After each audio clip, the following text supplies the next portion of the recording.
બનાસકાંઠાના ડીસા જીઆઈડીસીમાં આવેલી મેસર શ્રી દર્શન માર્કેટિંગ પેઢી પર ખોરાક અને ઔષધ નિયમન તંત્ર દ્વારા દરોડા પાડી લોકોના આરોગ્ય સાથે ચેડા કરતા વેપારી સામે કડક કાર્યવાહી હાથ ધરવામાં આવી છે. Designated officer T H. પટેલને મળેલી બાતમીના આધારે યોજાયેલી આ તપાસમાં મરચાના પાવડરમાં કૃત્રિમ રંગ, ઘઉંનું ભૂસું અને ધાણા પાવડરની ભેળસેળ કરવામાં આવતી હોવાનું સામે આવ્યું હતું.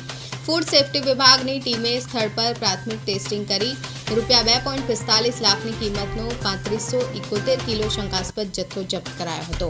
આ ઉપરાંત પેઢીમાંથી મળી આવેલા અંદાજે 2500 કિલોગ્રામ એક્સપાયરી તથા બિન આરોગ્યપ્રદ લૂઝ મરચું પાવડરનું ડમ્પિંગ સાઇટ ખાતે તાત્કાલિક નાશ કરાયો હતો.